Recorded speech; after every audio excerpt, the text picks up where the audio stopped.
شروع اللہ کا نام لے کر جو بڑا مہربان نہایت رحم والا ہے۔ طاسین، یہ قرآن یعنی کتاب روشن کی آیتیں ہیں، مومنوں کے لیے ہدایت اور بشارت ہے، وہ جو نماز پڑھتے اور زکوٰۃ دیتے ہیں اور وہ آخرت کا بھی یقین رکھتے ہیں۔ جو لوگ آخرت پر ایمان نہیں رکھتے، ہم نے ان کے اعمال ان کے لیے آراستہ کر دیے ہیں تو وہ بھٹکتے پھر رہے ہیں۔ یہی لوگ ہیں جن کے لیے برا عذاب ہے اور وہ آخرت میں بھی بہت نقصان اٹھانے والے ہیں۔ اور تم کو یہ قرآن اس حکیم و علیم کی طرف سے عطا کیا جاتا ہے۔ جب موسیٰ نے اپنے گھر والوں سے کہا کہ میں نے آگ دیکھی ہے، میں وہاں سے رستے کا پتہ لاتا ہوں یا کوئی شعلہ یعنی ایک انگارہ تمہارے پاس لاتا ہوں تاکہ تم آگ تاپو۔ جب موسیٰ اس کے پاس آئے تو ندا آئی کہ وہ جو آگ میں تجلی دکھاتا ہے بابرکت ہے، اور وہ جو آگ کے ارد گرد ہے، اور اللہ جو تمام عالم کا پروردگار ہے پاک ہے۔ اے موسیٰ، میں اللہ ہوں، عزت والا، حکمت والا، اور اپنی لاٹھی ڈال دو۔ سو جب اسے دیکھا تو اس طرح حرکت کر رہی تھی گویا سانپ ہے، تو پیٹ پھیر کر بھاگے اور پیچھے مڑ کر نہ دیکھا۔ فرمایا، اے موسیٰ، ڈرو مت، میرے پاس پیغمبر ڈرا نہیں کرتے۔ ہاں، جس نے ظلم کیا پھر برائی کے بعد اسے نیکی سے بدل دیا تو میں بخشنے والا مہربان ہوں۔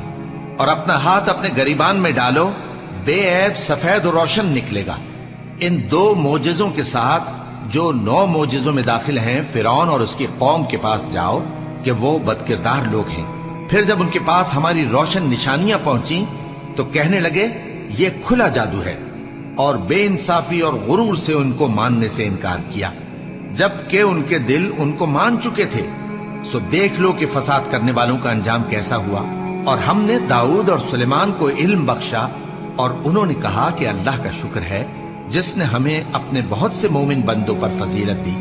اور سلیمان داؤد کے قائم مقام ہوئے اور کہنے لگے کہ لوگوں، ہمیں اللہ کی طرف سے پرندوں کی بولی سکھائی گئی ہے اور ہر چیز عنایت فرمائی گئی ہے، بے شک یہ اس کا خاص فضل ہے۔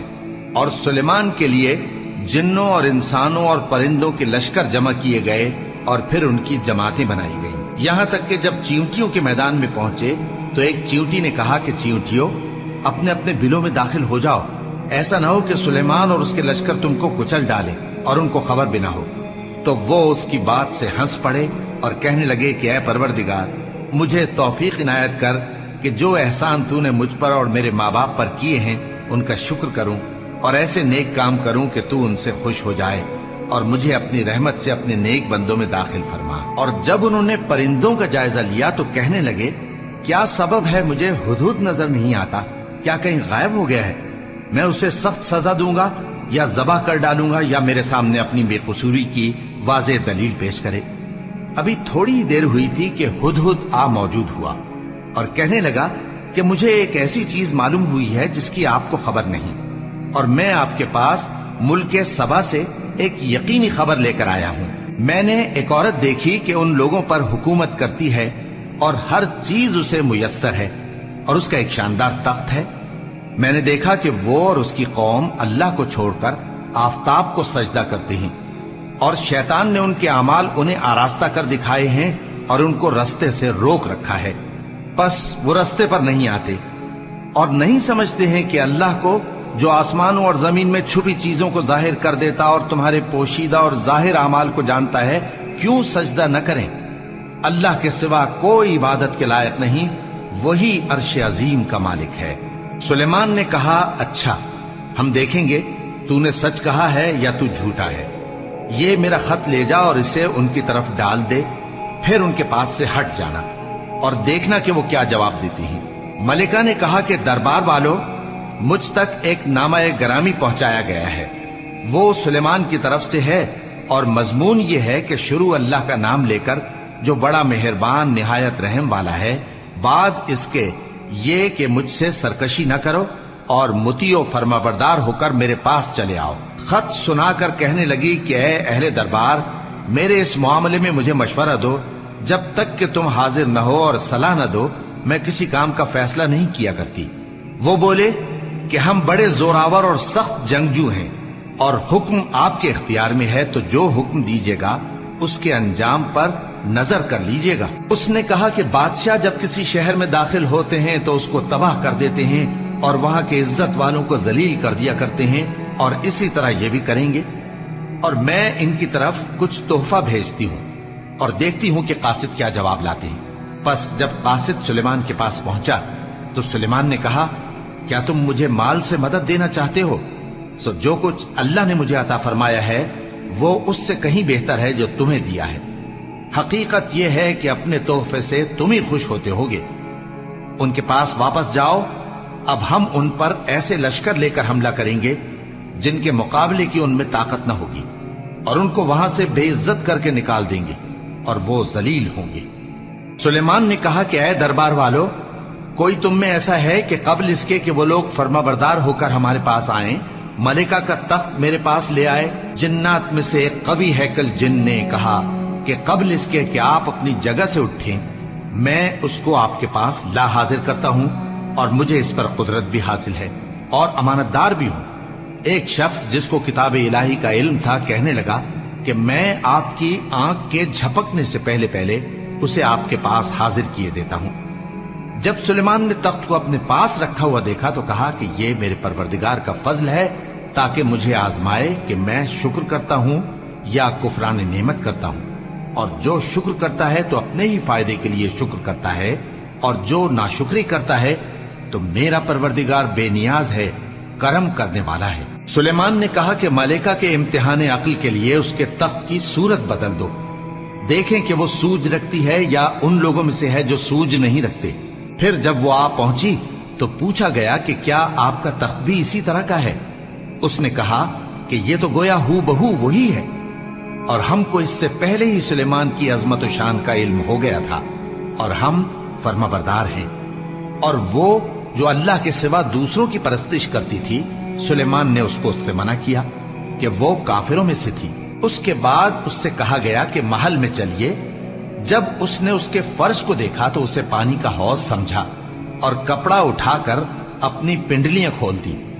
सुलेमान ने कहा, ये ऐसा महल है जिसके नीचे भी शीशे जड़े हुए हैं। वो बोल उठी कि परवरदिगार, मैं अपने आप पर जुल्म करती रही थी, और अब मैं सुलेमान के साथ अल्लाह रब्बुल आलमीन पर ईमान लाती हूं। और हमने समूद की तरफ उनके भाई स्वालेह को भेजा कि अल्लाह की इबादत करो, तो वो दो फरीक होकर आपस में झगड़ने लगे। स्वालेह ने कहा कि ऐ कौम, तुम भलाई से पहले बुराई के लिए क्यों जल्दी करते हो, और अल्लाह से बख्शिश क्यों नहीं मांगते ताकि तुम पर रहम किया जाए? वो कहने लगे कि तुम और तुम्हारे साथी हमारे लिए बुरा शुगून हैं। स्वालेह ने कहा कि तुम्हारी बदशुगूनी अल्लाह के पास है, बल्कि तुम ऐसे लोग हो जिनकी आजमाइश की जाती है। और शहर में 9 शख्स थे जो मुल्क में फसाद किया करते थे और इस्लाह से काम नहीं लेते थे। कहने लगे कि अल्लाह की कसम खाओ कि हम रात को इस पर और इसके घर वालों पर शबखून मारेंगे, फिर इसके वारिसों से कह देंगे कि हम तो इसके घर वालों के मौके हलाकत पर थे ही नहीं, और हम सच कहते हैं। और वो एक चाल चले, और हमने भी एक तदबीर की, और उनको कुछ खबर न हुई। तो देख लो कि उनकी चाल का अंजाम कैसा हुआ। हमने उनको और उनकी कौम सबको हलाक कर डाला। अब उनके ये घर उनके जुल्म के सबब तलपट पड़े हैं। जो लोग इल्म रखते हैं उनके लिए इसमें निशानी है, और जो लोग ईमान लाए और डरते थे उनको हमने नजात दी। और लूत को याद करो जब उन्होंने अपनी कौम से कहा कि तुम बेहयाई के काम क्यों करते हो जबकि तुम देखते हो? क्या तुम औरतों को छोड़कर लज्जत हासिल करने के लिए मर्दों की तरफ माइल होते हो? हकीकत यह है कि तुम अहमक लोग हो। तो उनकी कौम के लोग बोले तो ये बोले, और इसके सिवा उनका कुछ जवाब न था कि लूत के घर वालों को अपने शहर से निकाल दो, ये लोग पाक बनना चाहते हैं। तो हमने उनको और उनके घर वालों को नजात दी, मगर उनकी बीवी कि उसकी निस्बत हमने मुकर्रर कर रखा था कि वो पीछे रहने वालों में होगी। और हमने उन पर मे बरसाया, सो जो मे उन लोगों पर बरसा जिनको मुतनब्बे कर दिया गया था बुरा था। कह दो कि सब तारीफ अल्लाह ही के लिए है, और उसके उन बंदों पर सलाम है जिसको उसने मुंतखब फरमाया। भला अल्लाह बेहतर है या वो जिनको ये उसका शरीक बनाते हैं? भला किसने आसमानों और जमीन को पैदा किया, और किसने तुम्हारे लिए आसमान से पानी बरसाया? फिर हमने उससे सरसब्ज बाग उगाए तुम्हारा काम तो न था कि तुम उनके दरख्तों को उगाते, तो क्या अल्लाह के साथ कोई और भी माबूद है? हरगिज नहीं, बल्कि ये लोग रस्ते से अलग हो रहे हैं। भला किसने जमीन को करारगाह बनाया और उसके बीच नहरें बनाई और उसके लिए पहाड़ बनाए, और किसने दो दरियाओं के बीच ओट बनाई? ये सब कुछ अल्लाह ने बनाया, तो क्या अल्लाह के साथ कोई और माबूद भी है? हरगिज नहीं, बल्कि उनमें अक्सर इल्म नहीं रखते। भला कौन बेकरार की इल्तिजा कबूल करता है जब वो उससे दुआ करता है, और कौन उसकी तकलीफ को दूर करता है, और कौन तुमको जमीन में अगलों का जानशी बनाता है? ये सब कुछ अल्लाह करता है, तो क्या अल्लाह के साथ कोई और माबूद भी है? हरगिज नहीं, मगर तुम बहुत कम गौर करते हो। भला कौन तुमको जंगल और दरिया के अंधेरों में रास्ता बताता, और कौन हवाओं को अपनी रहमत के आगे खुशखबरी बनाकर भेजता है? ये सब कुछ अल्लाह करता है, तो क्या अल्लाह के साथ कोई और माबूद भी है? हरगिज नहीं। ये लोग जो शिर्क करते हैं, अल्लाह की शान उससे बुलंद है। भला कौन खलकत को पहली बार पैदा करता, फिर उसको दोबारा पैदा करेगा? और कौन तुमको आसमान और जमीन से रिज्क देता है? ये सब कुछ अल्लाह करता है, तो क्या अल्लाह के साथ कोई और माबूद भी है? हरगिज नहीं।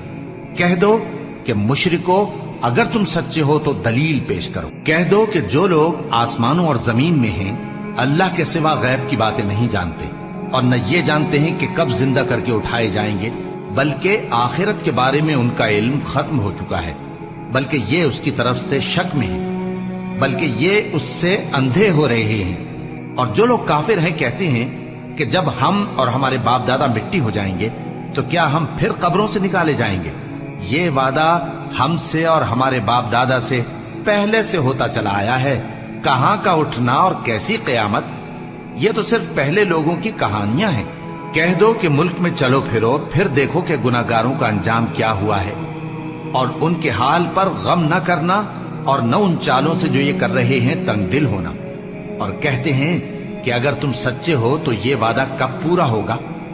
कह दो कि जिस अजाब के लिए तुम जल्दी कर रहे हो, शायद उसमें से कुछ तुम्हारे नजदीक आ पहुंचा हो, और तुम्हारा परवरदिगार तो लोगों पर फजल करने वाला है, लेकिन उनमें से अक्सर शुक्र नहीं करते। और जो बातें उनके सीनों में पोशीदा होती हैं और जो काम वो जाहिर करते हैं, तुम्हारा परवरदिगार उन सब को जानता है। और आसमानों और जमीन में कोई पोशीदा चीज नहीं है मगर ये कि वो एक किताब रोशन में लिखी हुई है। बेशक ये कुरान बनी इसराइल के सामने अक्सर बातें जिनमें वो इख्तिलाफ करते हैं बयान कर देता है, और बेशक ये मोमिनों के लिए हिदायत और रहमत है। तुम्हारा परवरदिगार क़यामत के रोज उनमें अपने हुक्म से फैसला कर देगा, और वो गालिब है, इल्म वाला है। तो अल्लाह पर भरोसा रखो, तुम तो साफ हक पर हो। कुछ शक नहीं कि तुम मुर्दों को बात नहीं सुना सकते, और न बहरों को जबकि वो पीठ फेर लें आवाज सुना सकते हो, और न अंधों को गुमराही से निकालकर रास्ता दिखा सकते हो। तुम तो उन्हीं को सुना सकते हो जो हमारी आयतों पर ईमान लाते हैं, फिर वो फर्माबरदार हो जाते हैं। और जब उनके बारे में अजाब का वादा पूरा होगा तो हम उनके लिए जमीन में से एक जानवर निकालेंगे जो उनसे बातें करेगा। ये हम इसलिए करेंगे कि लोग हमारी आयतों पर ईमान नहीं लाते थे। और जिस रोज हम हर उम्मत में से एक बड़े गिरोह को जमा करेंगे जो हमारी आयतों की तकजीब करते थे, फिर उनकी जमात बंदी की जाएगी, यहां तक कि जब सब आ जाएंगे तो अल्लाह फरमाएगा कि क्या तुमने मेरी आयतों को झुटला दिया था, हालांकि तुमने अपने इल्म से उनका इहाता तो किया ही न था। भला तुम क्या करते रहते थे? और उनके जुल्म के सबब उनके हक में वादा अजाब पूरा होकर रहेगा, तो वो बोल भी न सकेंगे। क्या उन्होंने नहीं देखा कि हमने रात को इसलिए बनाया है कि उसमें आराम करें, और दिन को रोशन बनाया है कि उसमें काम करें? बेशक इसमें मोमिन लोगों के लिए निशानियां हैं। और जिस रोज सूर फूंका जाएगा तो जो लोग आसमानों में और जो जमीन में हैं सब घबरा उठेंगे, मगर वो जिसे अल्लाह चाहे, और सब उसके पास आजिज होकर चले आएंगे। और तुम पहाड़ों को देखते हो तो ख्याल करते हो कि मजबूत जमे हुए हैं, मगर वो उस रोज इस तरह उड़ते फिरेंगे जैसे बादल। ये अल्लाह की कारीगरी है जिसने हर चीज को मजबूत बनाया। बेशक वो तुम्हारे सब अफआल से बाखबर है। जो शख्स नेकी लेकर आएगा तो उसके लिए उससे बेहतर बदला तैयार है, और ऐसे लोग उस रोज घबराहट से बेखौफ होंगे। और जो बुराई लेकर आएगा तो ऐसे लोग औंधे मुंह दोजख में डाल दिए जाएंगे। तुमको तो उन्हीं अमाल का बदला मिलेगा जो तुम करते रहे हो। कह दो, मुझको यही इरशाद हुआ है कि इस शहर मक्का के मालिक की इबादत करूं जिसने इसको मुहतरम बनाया है और हर चीज उसी की है, और मुझे यह भी हुक्म हुआ है कि मैं फर्माबरदार रहूं और यह भी कि कुरान पढ़ा करूं। अब जो शख्स राह रास्त इख्तियार करता है तो अपने ही फायदे के लिए इख्तियार करता है, और जो गुमराह रहता है तो कह दो कि मैं तो सिर्फ खबरदार करने वाला हूं। और कहो कि अल्लाह का शुक्र है, वो तुमको अनकरीब अपनी निशानियां दिखाएगा तो तुम उनको पहचान लोगे, और जो काम तुम करते हो तुम्हारा परवरदिगार उनसे बेखबर नहीं है।